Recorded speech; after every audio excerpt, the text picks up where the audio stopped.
Hi guys, welcome back to my channel. So today is going to be a labor and delivery story time. Kayla just got done eating. She's currently chilling in here. Say hi. Say hi. She just ate about 5 ounces. So she's got her belly nice and full. She'll probably end up taking a little snooze here. But been wanting to film this for a while, and I've just been so busy, and obviously life with a newborn. And I don't have anyone else to edit for me or anything like that. So everything is just strictly me.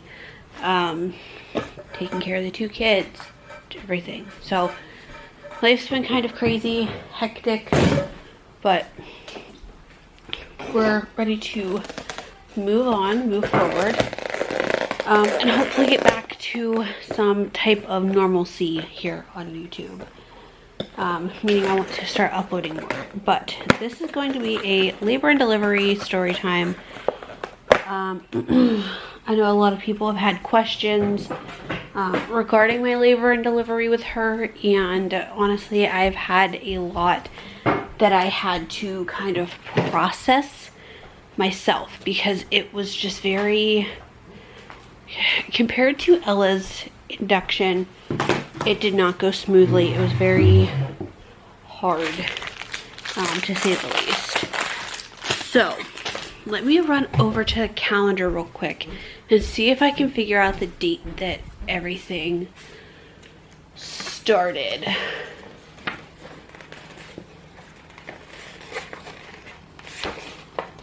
Come on. Okay, so it was May 3rd when everything started. Okay. Let me... come on. Really? Any other time you'll go right up there. Let me fix my calendar. Hold on.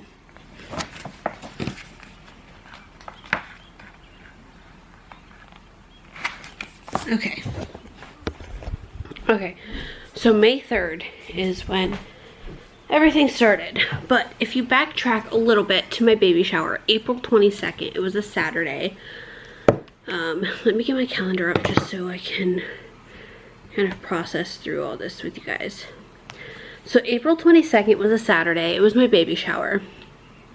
I had started to get fairly itchy. And I needed to, I felt the need to scratch everything. My hands were itchy, my belly was itchy, my feet were itchy, my legs, everything. It kind of felt like I had bugs crawling under my skin. And I did some research after my baby shower, and I stumbled upon cholestasis, or however it's pronounced. And I read that it could cause itchiness, and it's a very serious complication that happens later term, usually during pregnancy. I was about 35 weeks, I believe, when this all happened. I might have been 34. So that Monday, April 24th, I called my OB's office. It was the Monday, like as soon as they opened, 9 o'clock. I was calling them. I had just dropped my daughter off at school, and I called them, and they told me that my doctor wanted me to go for blood work to check for cholestasis and a couple of other things, a couple of other blood works that she had me, like that she had wanted. Bless you. So I went and got my blood work done, and it took a week for them to come back. So I went in on April 24th at like 9:15, 9:30, got my blood drawn, and it did not come back until Tuesday, May 2nd. I had called into my OB's office and asked if they wanted to go over the results or just wait until my appointment the next day. And she told me she wanted to just wait until my appointment the next day. My appointment was like 11:30 or something like that. And she told me that I needed to be sure to come to that appointment because my OB wanted to discuss some things with me. So May 3rd, I go in to my OB's office, and mind you, this is like 11:30. I get in there. The doctor doesn't come in until closer to noon, between noon and 12:15. So I was in the room waiting for her for a little bit, which is fine, you know. I understand things happen. So I'm sitting there waiting, and I had dropped Ella off at school. Tim's here at home working. He was actually working and doing like the floor. They had started to repair and lift up the floor on the back half of the house before putting the flooring down so that the room and everything would have like a decently level surface. Which we had discovered later on after we had started putting the floorboards down that it was all wonky and slanted very badly. So mind you, I have a big old gaping hole in my floor. I will show you guys a picture of that here in a little bit. But I go to this appointment and she tells me that I do indeed have cholestasis and I would be 37 weeks on that next day. On May 4th, I would be 37 weeks. And so it was May 4th, right? Yeah. So I would have hit 37 weeks on May 4th. And she told me that I needed to be induced and that I had to be in there Thursday night to start the induction process. Mind you, this is like 11 at noon, we'll say, that I'm finding out this information. I had to be at the hospital the next day at 7 o'clock or 8 o'clock. I can't exactly remember. I'm pretty sure it was 8 that next night. So I had a little over, 24... Gosh, my math ain't mathin'.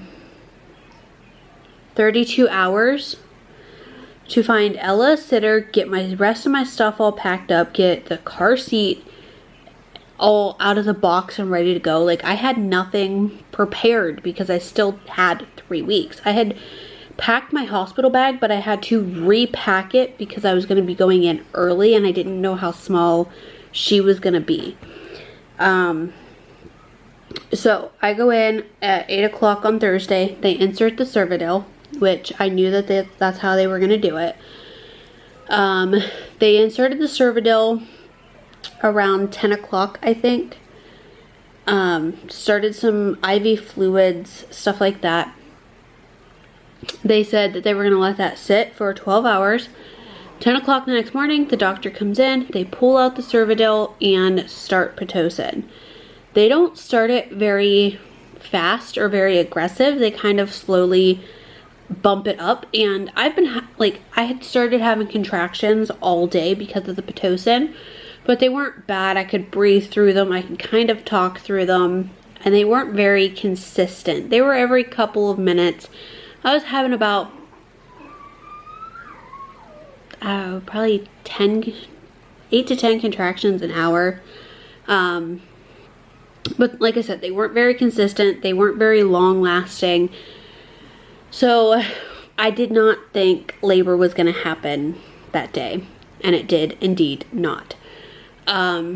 My dad came up, my aunt came up, and they came back with me, only they weren't technically both supposed to be allowed back there, but I was friends. I had went through high school with the one nurse who was working shift that day, so she told me I could have both of them back there just for a couple of hours, because he did drive an hour and a half up to the hospital. So anyways, after it was like 8 o'clock, I think, Friday night. After being hooked up to the Pitocin and trying to bounce on the ball and having the peanut ball and all this kinds of different stuff. Getting up and walking the halls, all kinds of different stuff that I was doing, trying to kind of kickstart labor. 8 o'clock p.m., they pulled the plug and said that they were going to stop the Pitocin and we would just try again the next day. And that if I did not have her sometime Friday, or sometime Saturday, that I would have to have a C-section on Sunday morning. So I was praying and hoping that she managed to come on her own on Saturday. They did another round of Cervidil to kind of help soften my cervix because I had still not dilated anything. Mind you, I went in, they checked my cervix on Thursday night at 8 o'clock and I was at a 1, just barely over a 1. It wasn't even a 2. They checked me 8 o'clock Friday night and I was still just barely a 1. I was a little bit more effaced, but I was still just over a 1 centimeter dilated. So I, they pull the plug, they reinsert the Cervidil. That needs to stay on for 12 hours unless you obviously go into labor on your own. So I went to bed. They let me eat, thank goodness. And then the next morning when they started Pitocin is when I was cut off from food. I was not allowed to have any food after that. So they gave me a quick little breakfast. They told me I wasn't allowed to have a huge breakfast just because I would be laboring all day, hopefully.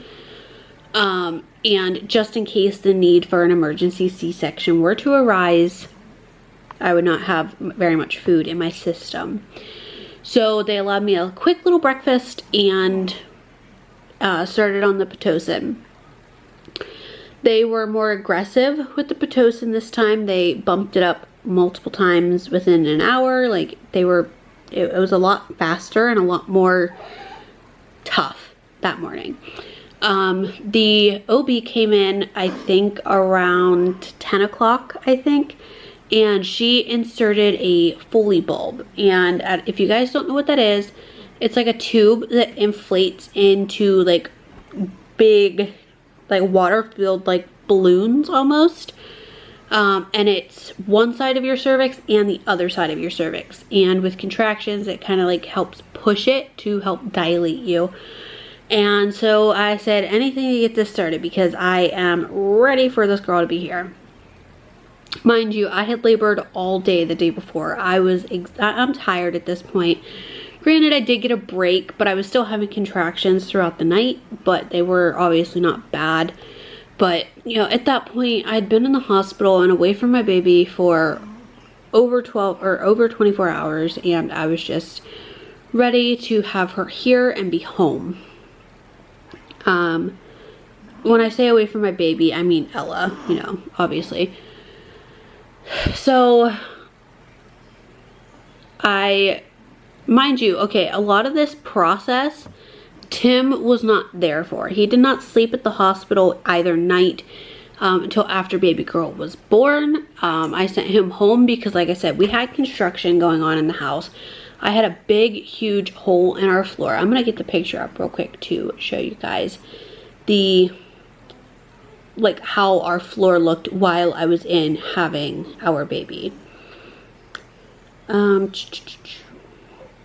on, where's that?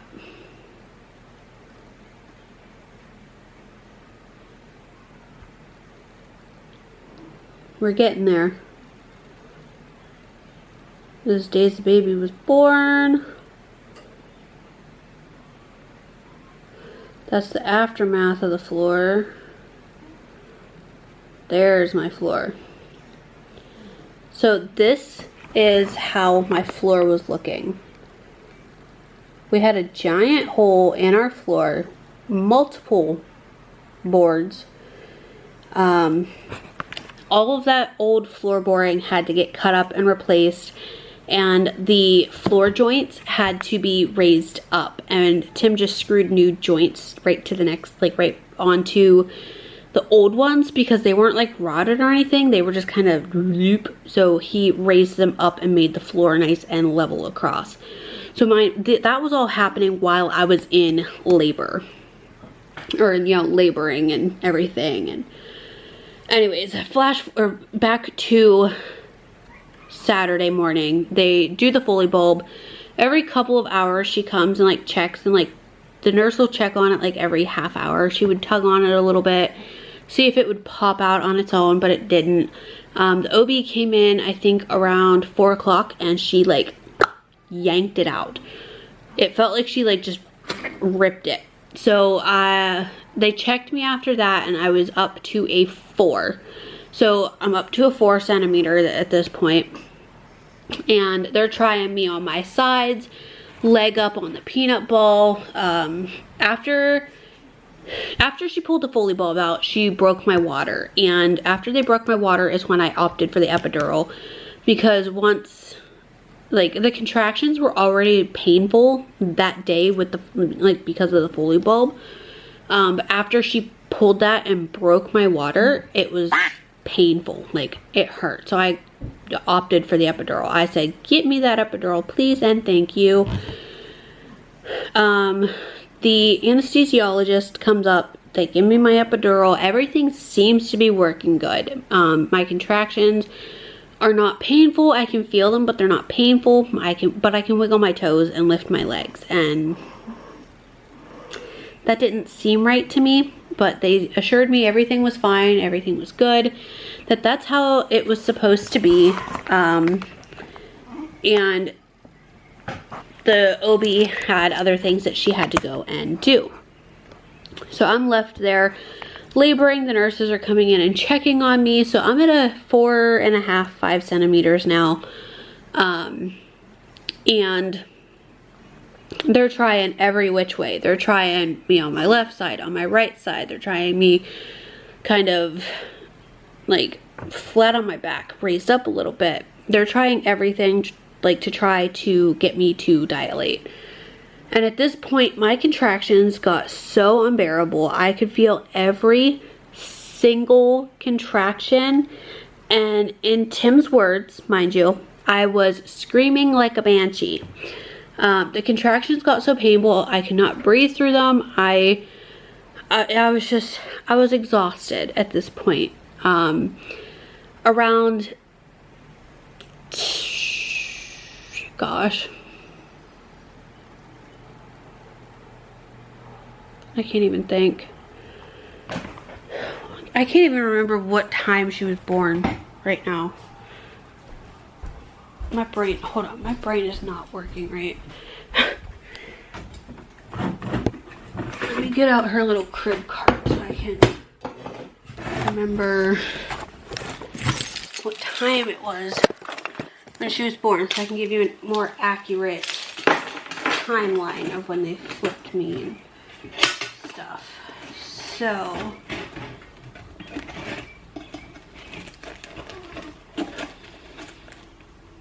$10:27. Okay, so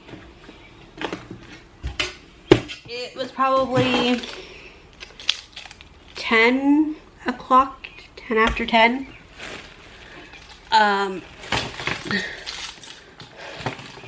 They flipped me on hands and knees. They raised the back of the bed up. They had me get on my hands and knees facing towards the back of the bed to see if that would help progress things. Because, mind you, it's 10:15 or so. And they had checked me before they had me flip onto my back, and I was still only at 5 centimeters. I was at 5 centimeters when the doctor came in. It was like, oh gosh, like 2 o'clock, 4 o'clock. I think it was like 2 o'clock, honestly. When she pulled that Foley bulb out and I was at a 4, I was still only at a 5, and I had been laboring all day. They get me on my hands and knees. I am screaming. It is so painful. The contractions had, like, they would go up, they would build, they would peak, they would start to go down, and a new one would build before that contraction would even end. I was not having any break. I was just constant tightening. It would slowly start to relax, and it'd tighten again, and it'd relax a little bit, and it'd tighten again. And it lasted like that for a good half an hour, and I was exhausted. So at 10 after 10, they flipped me on my hands and knees at a 5 centimeter. I was up there for 15 minutes like that. They couldn't keep her on the monitors on my belly. And they wanted to obviously make sure she wasn't in distress. So they went to go put the sticker thing. They were going to reach up and put the sticker on, like, her head to keep her pulse. Or her heartbeat, not her pulse, her heartbeat. And I told them, don't touch me. Don't touch me. I screamed at them, do not touch me. And they're like, honey, we got to get this up there. We got to get this put on her head so that we know that she's okay. I said, don't touch me. I need to push. Mind you, I'm on my hands and knees, and I don't know if they just didn't want me to deliver on my hands and knees or what, but they told me that I needed to wait, do not push, that I needed to get flipped back over. I said, if you want me flipped, you need to move me. Like, I was not being nice to these nurses. I was in so much pain. And I told them, I said, you need to physically roll me over if you want me on my back, because I am not moving myself. The nurses were very understanding. At this point, Tim kind of gets pushed to the back. He ends up sitting down in the glider because there's the OB is at my feet. There's 2 nurses on my, if I'm on my back, it would be on my left side, and there was a nurse on my right side, and then there was the food tray right there with like our drinks and stuff like that. So Tim kind of gets pushed to the back, and he just ends up sitting down for everything. He had just sat down like when I told him that I needed to push, because I had just gotten a drink of water that he had graciously handed me my cup for, and like he held it and, you know, got the straw in my mouth and everything like that. But he was there, he was being very helpful, you know, the best that he could, obviously. So within 15 minutes, I dilated from a 5 centimeter to a 10 centimeter in 15 minutes.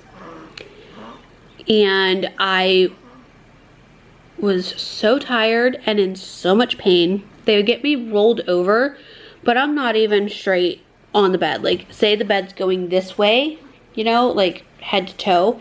I'm kind of diagonal, and where the OB ended up having to deliver the baby, my baby girl, was where the stirrup was. They had to drop the stirrup so that she could catch Kayla, because I wasn't even straight. 3 pushes and she was out. Like, it was nothing. I thankfully didn't tear. I had a 2nd degree tear with Ella. Kayla, nothing. I had no tears, nothing. Thank heavens, because that just means it's easier on recovery. Oh man, excuse me. So, like I said, I could feel everything. They put baby up on my chest. Tim cuts the umbilical cord. And I don't know what the OB was doing. I don't know if she was like trying to kind of wiggle at the placenta or whatever, but I could feel the umbilical cord like moving around. It was very weird.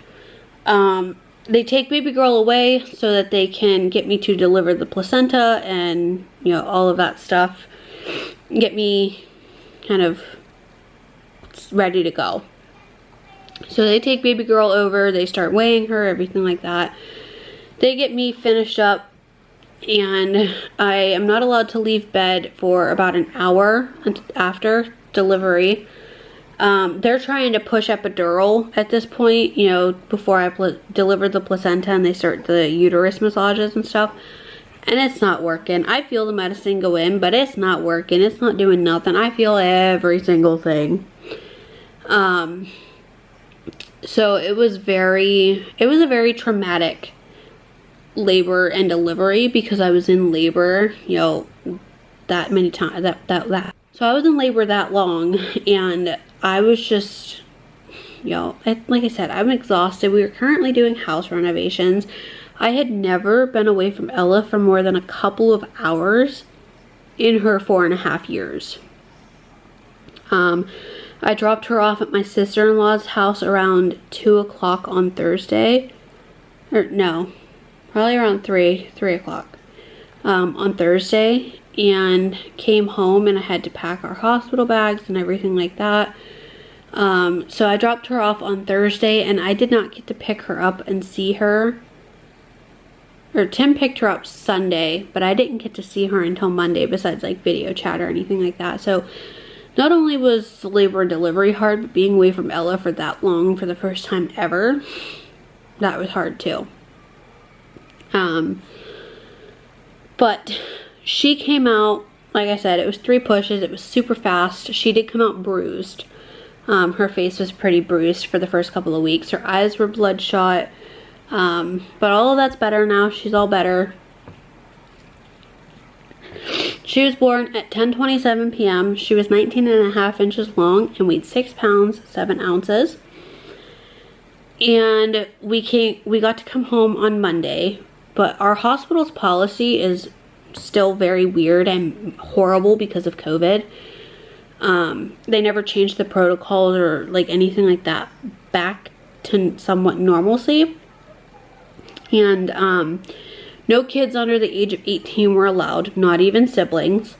I was only allowed to have 2 people set to come back into the room with me. Which obviously, one of them was Tim, and then I chose my dad for the other one. And like my dad and my Aunt Jean were up there, but they weren't even allowed to switch off if they had both come up the day that I had baby girl. They had to, one had to wait in the waiting room and she would not be allowed back, which is absolutely stupid. I think you should be allowed to have 2 people in the room at, any given time, and that my dad and my aunt could switch off and make things better, but they said no. So my dad, he was there for Friday. He came up around like 5 o'clock, I think, p.m. obviously, but they made him go behind a curtain when they flipped me on my hands and knees, because obviously everything was out there for the world to see. And Tim was trying to comfort me and rub my lower back, but he reached, like, he was rubbing and he wasn't looking, and he accidentally like touched my butt, and I screamed out, "Don't touch my butt," and my dad's like, "Yep, I'm gonna leave." He ended up leaving the room because obviously hearing his daughter say "don't touch my butt" is a little weird. But also he said that hearing me scream out like the way that I was hurting him to hear me in that kind of pain. I was in so much pain, it was awful. So like I said, she came out a little bit bruised. Everything happened rather quickly once things got going.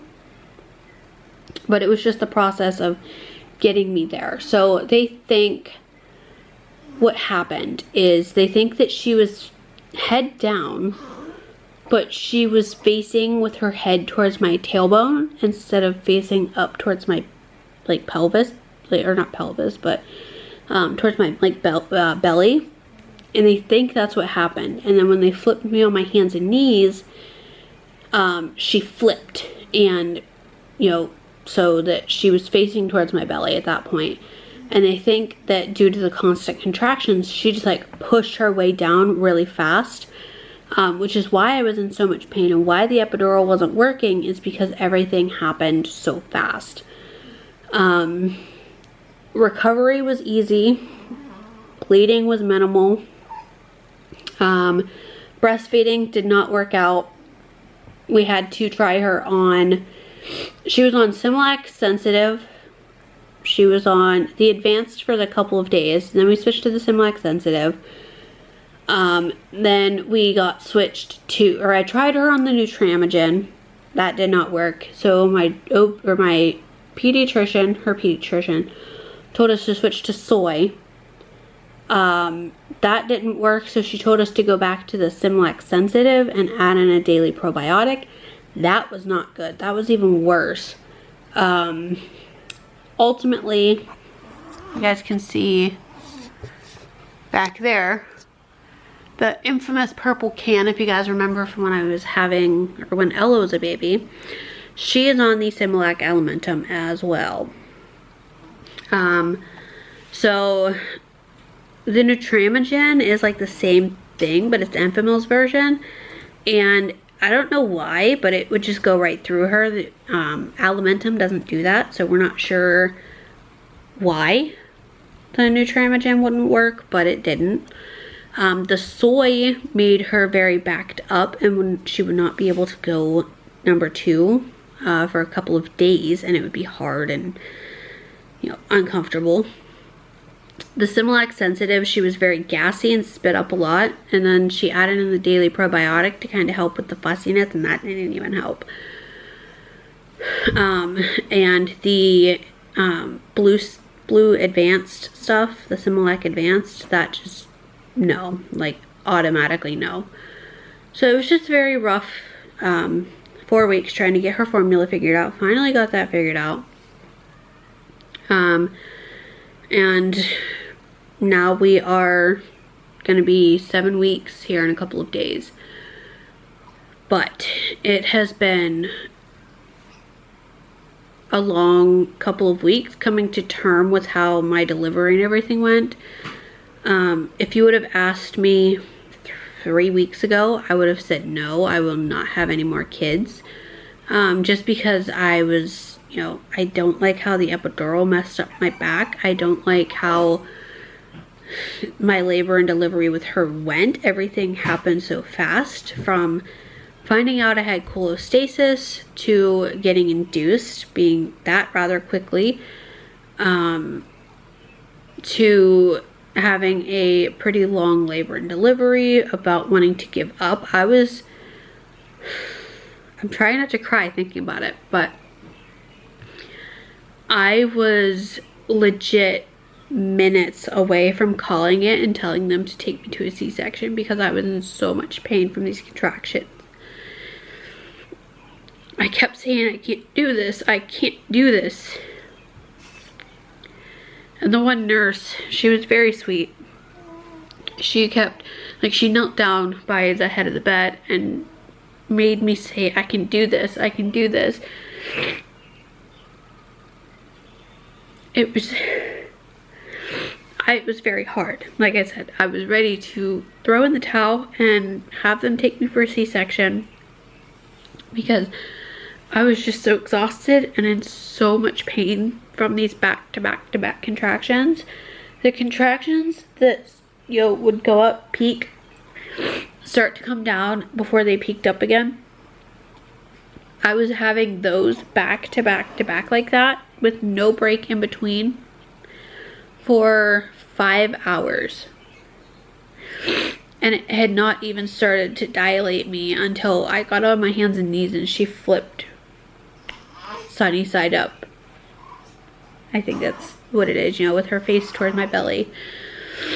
And that's when everything happened really fast. So the fact that I was having these painful contractions for that long with no break, with a failed epidural, it was not fun. And when they flipped me on my hands and knees, they had called the anesthesiologist to come up and make sure my epidural was still in place and to give me some more medicine real quick.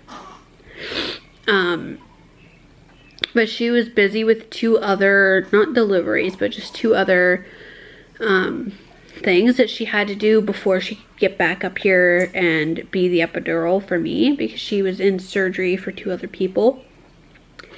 So it was going to be at least an hour before she could get back up to me. So they put me on my hands and knees to try and get me a little bit more comfortable.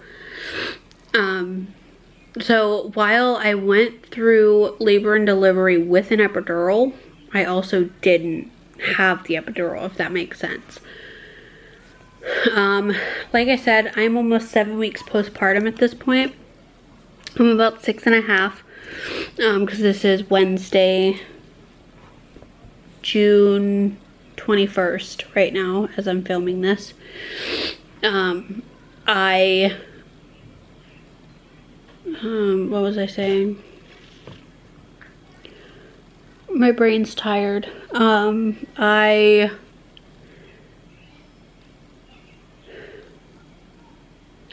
I cannot even remember what I was saying. Oh, my back. Almost 7 weeks postpartum, and my back will go numb, like my spine. Not just my back, it's just my spine. My spine goes numb. It'll start to get tingly and then just go completely numb if I sit up in a certain position for too long.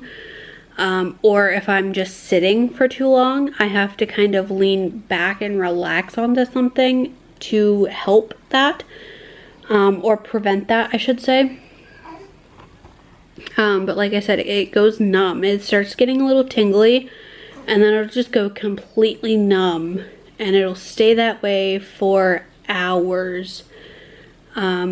usually it takes me laying down and having a little nap for that numbness to go away. And when my back is numb, my arms feel weak, my legs feel weak. I just feel not in control of my body the best way, if that makes any sense. I don't know if anyone else has had any kind of issues like this with an epidural, but I feel like it has failed, or that it did fail. So I need to go and get my oldest into bed, start dinner, and then get my youngest into bed. You have kicked your blanket off of you, Missy. I didn't even button your clothes up, because after you ate, I was going to switch her into PJs and get her ready for bed, but then I looked at the clock and realized it was only 8 o'clock, so I didn't even bother to button her up. And now we've kicked our blankie off of us. Why do you want to do that? So she is, like I said, almost 7 weeks old today. On Monday, not this past, was it this Monday? Or was it last Monday? No, it was last Monday. Yeah, no. Yeah, last Monday, June 12th. As of June 12th, she was weighing 7 pounds, 13 ounces, and she was 20 and a quarter, or 20 and 3/4 inches long. So she had grown 1 1/4 inch since her birth, and she has gained about 1.5 pounds roughly. Hi. So she's still very itty bitty. Huh. Sissy's still very, very little. How are you liking being a big sister? I love being a big sister all day. Yeah? Do you like helping Mommy with Sissy? Yeah. What's your favorite part about Sissy? Feeding her and burp her. Feeding her and burping her. That, and she likes to help me throw away Sissy's diapers, huh? Yeah, me too. I like that. I love to do that too. Yeah. She's adjusted very well. She hasn't seemed to really get jealous. We've been trying to make sure she gets make sure she gets a lot of attention as well, and it's definitely helped having our uncle or her uncle staying with us. He can kind of give her some more one-on-one time while Tim is working on the house and I'm feeding baby and stuff like that. So she has been getting a lot of attention, a lot of new toys. But she has not seemed to be very jealous of sister. She seems to very much love having her around. If she's crying, she's taking her binky to her. She's very, very helpful, huh? But for now, you need to go get your juice out of Daddy's room because we need to get you to bed. Okay? I know, honey, but it's past your bedtime. Okay? That's her bedtime too. Yep, she can go to sleep with you. Okay? Go get your juice out of Daddy's room. Yeah, but I'm trying to take off this so she can go in her jammies. Okay, why don't you go grab your juice and I'll take her pants off of her, okay? Yeah, and I'll get the cherry. Oops, I popped her head off. That's it. I hope you guys enjoyed, and I will see you guys all tomorrow. Bye.